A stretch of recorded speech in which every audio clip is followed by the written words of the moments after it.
अस्सलाम वालेकुम दोस्तों मैं आपका दोस्त आरिफ चिंगारी नई वीडियो के साथ आपकी खिदमत में हाजिर हूँ।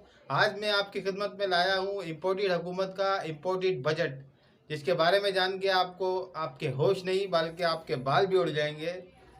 और वीडियो पसंद आए तो इसको आगे भी शेयर कीजिएगा। चलिए चलते हैं वीडियो की जानिब। इम्पोर्टेड हुकूमत का इम्पोर्टेड बजट।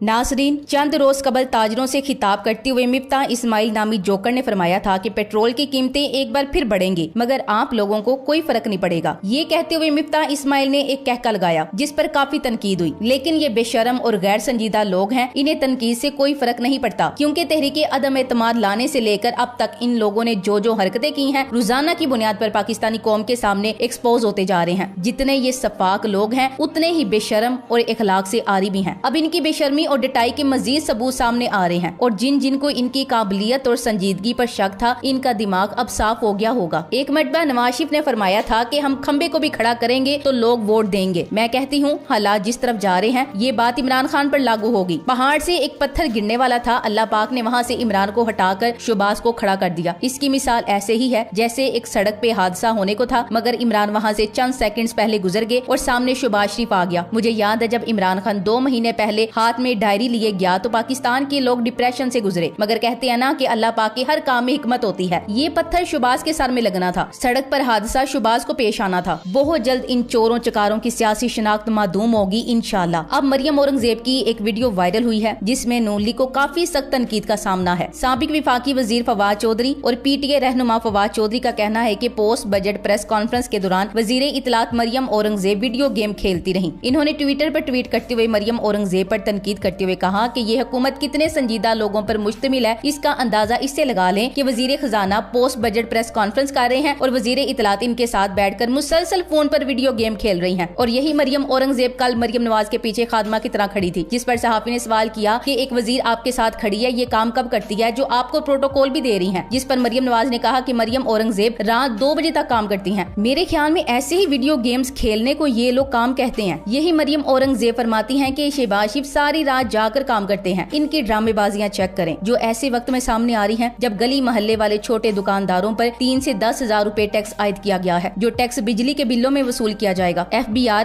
नॉन रजिस्टर्ड अफराद के बिजली कनेक्शन कटवाने का मजाज होगा। 30,000 रूपए तक बिजली बिल देने वाले ताजर पर माहाना 3,000 रूपए टैक्स लगेगा। यानी कि इन लोगों ने पाकिस्तान को रहने के काबिल ही नहीं छोड़ना। जबकि मिफ्ता इस्माइल साहब फरमाते हैं कि IMF हमसे अब भी खुश नहीं है, हुकूमत को मजीद मुश्किल फैसले करने पड़ेंगे। वजीर खजाना का कहना था कि इक्तिसादी टीम का बजट साजी में भरपूर मेहनत और किरदार पर शुक्रगुजार हूँ। विफाकी वजीर खजाना ने कहा कि मुल्क के इंतजामी मामलात को ठीक करने की जरूरत है, वरना माशत संभल नहीं सकेगी। हमने इंतहाई मुश्किल वक्त में बजट पेश किया है जब पाकिस्तान एक मुश्किल घड़ी में खड़ा है। इन्होंने कहा कि मैंने गुज़श्ता 30 वर्षों में इससे ज्यादा गंभीर वक्त कभी नहीं देखा, जहाँ एक जानिब आलमी सतह पर चैलेंजेस का सामना है और दूसरी जानिब हुकूमत या इंतजामिया की जानिब से मसाइल के हल के लिए कुछ नहीं किया गया। वजीर खजाना ने कहा कि तरक्की और महंगाई हमारा हदफ है, लेकिन हमारा पहला हदफ मालियाती इस्तेकाम का हसूल और मुल्क को उस रास्ते से हटाना है जहाँ इमरान खान छोड़ गए हैं। जबकि हकीकत ये है कि PTI ने पिछले साल महंगाई का हदफ 8.5% रखा, लेकिन यह हदफ हासिल नहीं किया जा सका और मार्च तक महंगाई की शरह 10% रही। और फिर इम्पोर्टेड हुकूमत के दौर में अप्रैल और मई सिर्फ 2 महीनों में महंगाई की शरह 23% तक पहुँच गई, जिसकी वजह महंगाई के नंबर्स जो इस साल 10% के आसपास रहने थे वो बढ़कर 11% हो गए। अब इस इम्पोर्टेड हुकूमत ने अगले बजट में महंगाई की शरह का तखमीना तकरीबन 11.5% रखी है, यानी गवर्नमेंट 11.5% खुद करेगी, लेकिन हकीकत में कितनी होगी इसका अंदाजा आपको अगले 1-2 महीने में लग पता जाएगा। और अगर मैं ज्यादा बढ़ा चढ़ाकर पेश ना करूं कि बजट में जिस किस्म की बोंगियां मारी गई हैं, इसके बाद कहूं तो यकीनन ये शरह कम से कम 16% तक जाएगी। फिर आलमी महंगाई का इसमें फैक्टर अभी शामिल नहीं है। जबकि मिफ्ता साहब ने कहा कि हमारा दूसरा हदफ अपने गरीब लोगों को रिलीफ देना है, जिसके लिए हम मुश्किल फैसले ले रहे हैं। हुकूमत मुल्क के माशी मामलात को संभालने की कोशिश कर रही है ताकि मुल्क को श्रीलंका जैसी सूरत हाल का सामना ना हो। इन्होंने कहा कि रवा माली साल में हुकूमत ने बिजली के महकमे के लिए 1100 अरब रुपए से जायद की सब्सिडी दी है। हम कंज्यूमर्स को 100 अरब यूनिट बनाकर पहुंचाते हैं। इसका मतलब है कि हमने बिजली पर 11 रुपए फी यूनिट सब्सिडी दी है। कहते हैं एक गुलाम इलाके में शोरिश हुई तो बादशाह तक इतला पहुंचाई गई। बादशाह ने पूछा, ए वजीर बागी क्या मांग रहे हैं? वजीर ने बादब होकर कहा, जहाँ पनाह वो कहते हैं हमें सिर्फ अनाज नहीं इज्जत के साथ जीने का हक भी दिया जाए। बादशाह ने कुछ सोच कर कहा, ए वजीर आज से इनका अनाज अदा कर दिया जाए। वजीर ने इजाजत चाहते हुए सवाल किया, जहाँ पनाह क्या इस तरह हालात मजीद नहीं बिगड़ जाएंगे? बादशाह ने मुस्कुराते हुए जवाब दिया, ऐ मेरे वजीर, ऐसा नहीं होगा। ये इज्जत के साथ जीने का मुतालबा इसलिए कर रहे हैं क्योंकि इनको पेट भरकर खाना खाने को मिल रहा है। इनका अनाज आधा काट दो। ये रोटी पूरी करने के चक्कर में इज्जत भी भूल जाएंगे और गैरत से जीने का सलीका भी। वही काम अब ये लोग पाकिस्तान के साथ कर रहे हैं, जबकि बिलावल जरदारी पाकिस्तान की खारजा पॉलिसी को बिल्कुल उलट समत में ले जा रहा है, जो कि नून लीग और पीपल्स पार्टी का खासा रहा है। बिलावल जरदारी ने कहा कि मेरी वालिदा को इस्लामी इंतहा पसंदी और इस्लामिक टेररिज्म के खिलाफ आवाज उठाने पर कत्ल किया गया। याद रहे कि खान साहब 3.5 साल आर्मी फोरम्स पर यह मुकदमा लड़ते रहे कि दहशतगर्दी का इस्लाम से कोई ताल्लुक नहीं, और मगरिब की ये इस्लामी इंतहा पसंदी और इस्लामिक दहशतगर्दी की इस्तिलाह मुसलमानों और इस्लाम की तौहीन है, और इस्लामोफोबिया के खिलाफ करारदाद का पास होना इसी सिलसिले की एक कड़ी है। लेकिन आज पाकिस्तान का वजीर खारजा इसी मगरबी तासुबी बयानिए को आगे बढ़ा रहा है। मुबारक और न्यूट्रल्स को जिस एजेंडे के लिए लाए थे वो एजेंडा आहिस्ता आहिस्ता कामयाबी से पूरा हो रहा है। जहन में रहे कि इमरान की हुकूमत में रहमत लिल आलमीन कमेटी बनती है, ओआईसी इजलास होता है, गुस्ताखी रसूल की रोकथाम के लिए आला सतह पर बिल मंजूर करते हैं, फिर भी यहूदी एजेंट कहलाया जाता है, और इक्तदार के भूखे नंगा परबत से ऊंचे फतवे देने वाले अपनी हुकूमत में सिनेमा घर ड्रामों और फिल्मों के बिल मंजूर करते हैं, और इंडिया के मामले पर खामोश बेजमीरी का सौदा कर बैठते हैं। कौन मर्द मुजाहिद और कौन 2 टके का सुदागर? मेरे ख्याल में अब कौम पर वाजे हुआ होगा। मौजूदा माली साल में खान साहब ने बरामदाद का हदफ $30 अरब से ऊपर का रखा था, और बरामदाद हदफ अबूर करते हुए $32 अरब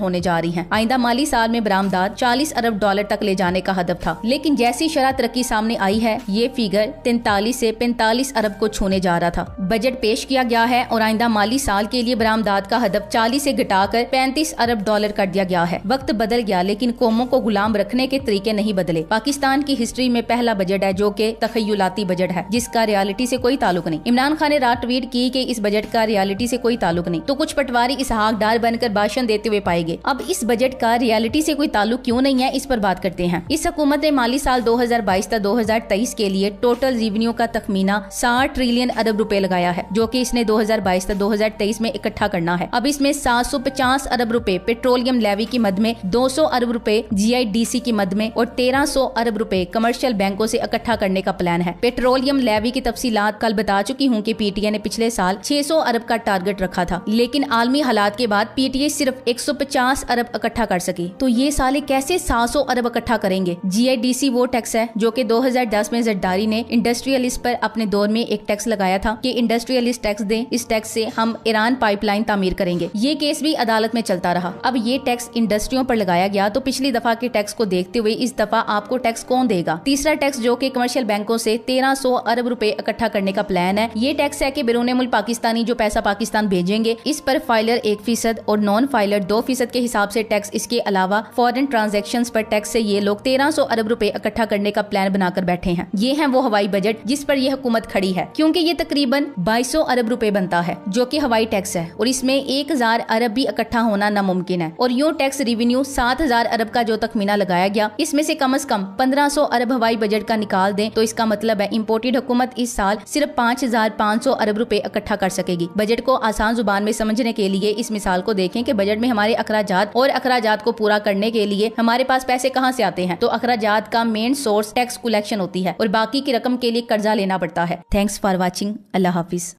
जी तो दोस्तों, उड़ गए ना आप लोगों के होश। दोस्तों वीडियो अगर पसंद आई तो इसको आगे भी शेयर कीजिएगा, अपने भाई को दुआओं में याद रखिएगा। पाकिस्तान जिंदाबाद।